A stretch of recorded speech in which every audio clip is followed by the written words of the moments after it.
number of them say they are still undecided and on how they plan to vote in November, that as the clock is, of course, ticking for Kamala Harris and Donald Trump to try to win those voters over less than 50 days. CNN's senior data reporter Harry Enton is joining us now. How many are there? Because it's kind of hard.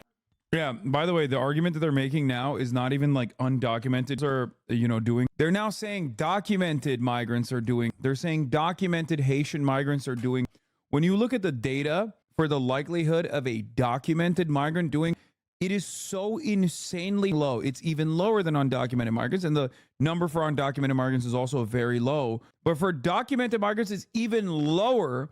So now we're just like, now we are just straight up lying at that point. Okay. But the goalpost has now officially firmly moved into, actually, we don't want legal immigrants in the country either. Okay. Like, it's no longer about undocumented immigrants. Now it is, well, I would say that it never really was about just undocumented immigrants. You'd be an idiot if you think that that was the case. It always has and always will be white supremacy. Okay. It is always the idea that they're changing the genetic makeup of America. They're changing the demographics of America. Demographics are of destiny. They are doing white. It always comes back to that age-old canard, the white supremacist rallying cry. Hard to believe. It's kind of hard to believe, but the bottom line is that 4% in the average of polls, 4% of voters say that they are undecided. Do you feel like liberals are backtracking on immigration policies offers credence to this type of anti-immigrant rhetoric? Yes, I have been saying this for months, but I've also been saying this for years. But it's especially relevant in the last couple of months since Biden came out with a right-wing white nativist anti-immigrant bill. That is just half the level that we saw in 2020, well less than the 10% we saw at this point in 2016. So the bottom line is, in this particular election, Kamala Harris and Donald Trump are focusing their attention, this tiny, tiny sliver, much lower than we're used to. In fact, it's the lowest level of undecideds that we've seen in polling at this point this entire 21st century. You know what? That is not surprising at all, that number is so low. But within the margin of error, all the polls that you've been looking at, that number is extremely significant. Exactly. It can make all the difference in the world. So what do these undecideds care about? What are their big issues? What are their top? Let me guess. They want tax cuts. They want deregulation. They want more war. They want NATO. They want immigrants. And if Kamala Harris doesn't secure all 5 of these at the same time, these undecideds will vote for the Republican Party, except they will vote for the Republican Party even after Kamala Harris makes a pledge to do all 5 of those things that they want. So let's see. Top issues. Well, perhaps not surprisingly, 30% say the economy, inflation. That's number one.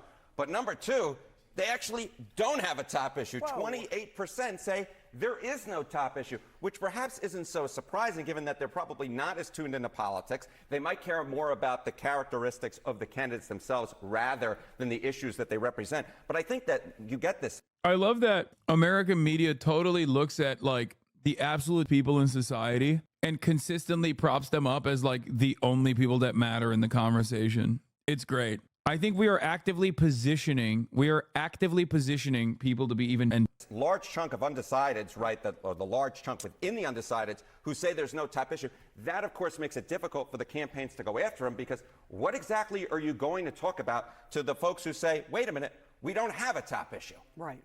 That's a hard thing, but obviously the economy, that is the issue that seems to be across all. So there are a lot of people, we just sort of mentioned this, that don't really understand how anyone could be undecided at this point in the election cycle and with this particular election. So what's the deal? What's the deal? Well, I think this might sort of get at it. 2024 is the most important election of my life. 72% of Trump backers say it is, 70% of Harris backers say it is, but just 24% of undecideds say it is. So the bottom line is they don't actually think there's that much on the line going on here. And that is, I think, part of the reason why they're willing to stay back and just say, you know what? I don't really necessarily like either of these folks. I don't think this is the most important election. So you know what? I'm going to continue to be undecided. Of course, there's just 4% of them, but that 4%. Okay, I take it back. They're actually brilliant. Is going to make all the difference in the world come November. They very well could. But if they're not paying attention, like you said, they might start paying attention as we get very, very, very close to the election. Exactly. But at this point, they just don't really think 2024 is that important. So that's why they're not paying attention. All right, Harry. And we know we think is important, but there's that. All right, Kate. All right, joining us right now is Republican Congressman from Florida, Trump. Remember, the average undecided in focus groups usually holds two views that counter each other easily. Yeah, exactly. They literally in the same breath will say, I love immigrants. I work with immigrants every day. They're wonderful and they help the economy. And then they'll be like, we have to deport every single one of them. And not a single one of them will ever turn around and be like, is this inherently contradicting? They will not. They will never question it. And because of the way that American society, American exceptionalism, and American individualism works, those unique snowflakes are truly brilliant, and you have to treat them as though they are truly brilliant and not like what you just said is the thing I've ever heard. Ryan Ruth is that man, okay? Seemingly he made up his mind at the end, but if you look at his like political opinions over the course of many, many years as we did, you will realize what it looks like in the mind of an average undecided swing voter, okay? Make no mistake, I'm not saying like, oh, dude, you're like, I don't know if they're conflating undecided voters with unconvinced voters, okay? I suspect that there's a little bit of that going on in a lot of these instances, because the idea of like undecided is basically like, I could vote for Trump or I could vote for Kamala. I'm undecided. When in fact, many people are not conflicted between the two, even though if you ask the New York Times, they only care about people who are conflicted between the two, which is very frustrating because most people aren't like that, okay? It's actually people that are deciding between voting or sitting on the couch. Yeah, Ryan Ruth was undecided between voting for Kamala Harris or shooting Donald Trump. Campaign surrogate Byron Donalds. Congressman, it's good to see you. Thank you for coming in. Bouncing off the conversation that Harry and Sarah were just having, how undecided do you think the diminishing number of undecided voters really are this election point? I believe there's somewhat. I also have a firm commitment. I have a genuine belief that like every undecided voter is just a Republican voter. I believe that. Like, because if you look at a guy like Donald Trump and you're like, I'm undecided about, I want to go out and vote, but I don't know. Let me hear out this Trump guy. Like, yeah, you're probably a Trump guy. Aren't you undecided? No, dude. What the? I should probably say I'm undecided. Maybe then the New York Times will interview me so I can talk about Israel, and then they'll definitely not put that in the article. No, I'm not undecided. I'm riding in Biden, baby. I'm riding in Biden. Dude, at this point, please, dude, if you were a former Trump voter and you're claiming to be undecided, what the f do you need to hear? How many former Trump voters who are still currently undecided exist? Get the f out of here, dude. No, they're voting for Donald Trump, but they're still like kind of embarrassed about it. Okay, that's it. Suck my. If you claim to be undecided between Kamala and Trump at this point, and you're a lifelong Republican voter and you voted for Trump twice, you're gonna vote for Trump. Like, what are we doing? Of course you're gonna vote for Trump. It's so transparent. It's so stupid. Not even last week you were saying, I don't know who I'm voting for, but I'll never vote for Trump or something similar. No, last week I was also saying I'm voting for Biden. I'm riding in Biden, baby. Also, I'm a political commentator. There's a lot of people who want to cast aside my commentary by simply saying, oh, he's a Harris supporter, or oh, he's a Trump supporter. That is the reason why I do not declare who I would be supporting in the election. It's because people want to say, oh, he's not going to vote for Kamala Harris, so don't listen to him. Everything he says, it's not about like who I'm voting for at all. It's actually entirely about how to make my commentary seem less relevant. So of course, make up your own goddamn minds, okay? Trump supporter, nah, people only want to know if you'll vote for Harris or not. Yeah, exactly. And for the record, I'm unconvinced. And not only that, but also I'm riding in Biden. Step aside, liberals. You will not be able to convince me. What you did to Joseph Robinette Brandon was inexcusable. And I, as an AUKUS voter, me and Ryan Ruth are going to hold hands at the poll, and we're going to go cast a ballot. We're going to write in Biden. I think they're juggling through the realities of America. Number one, the economy, this massive inflation created by Kamala Harris and Joe Biden. In our country are real. They're looking at that. But then I also do believe they're having the for the record, I'm not on one team or another. Okay. I'm on whoever advances and improves the material conditions of the working class. Okay. That's whose side I'm on. And neither party is even remotely trying to make a convincing case that they are on the side of the working class. Neither party is doing that.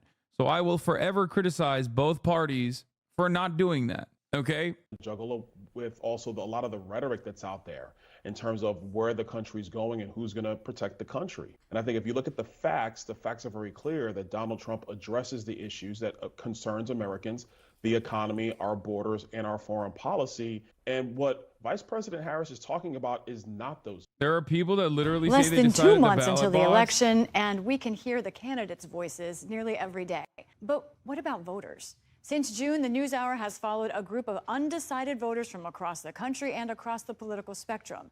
What if I'm an undecided voter who really cares about NATO? There was only one candidate who did NATO, and now he's not in the race. I cried that day. Yeah, I mean, I'm that voter.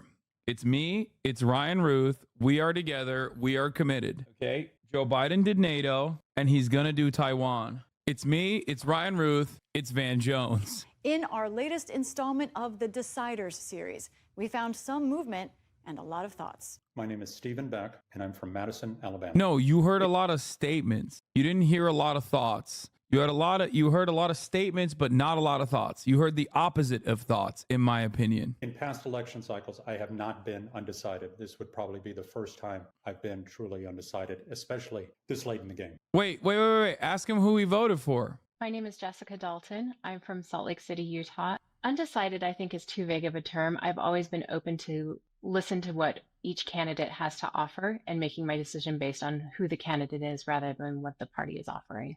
I'm Zach Warren, and I'm 35 years old, based in Chambersburg, Pennsylvania. I'm one of those voters that does wait to the last second. I remember even back to like 2008 and 2012 and 16, I always wake up on election day and make that choice because there's a lot of things that can happen between now and okay. This guy's awesome. Also, chat, this man is 2 years older than me. This man is only 2 years older than me. November. My name is Stephen Stone. I'm in Brooklyn.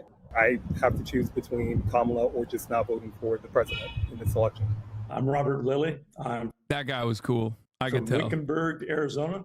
I typically don't decide, and for sure, I'm not 100% until election time. My name is Anna, and I live in the suburb of Phoenix, Arizona. Before the debate, I was already against Trump. That's not happened. I don't trust either of them as commander-in-chief or even as necessarily head of government. I would say that neither lived up to my expectations. One of the things that I had difficulty with throughout the entire debate was the lack of specifics. It seems like a race to the bottom more than anything. It's not about anybody having any sort of real ideology and the concerns of the majority of American people at heart.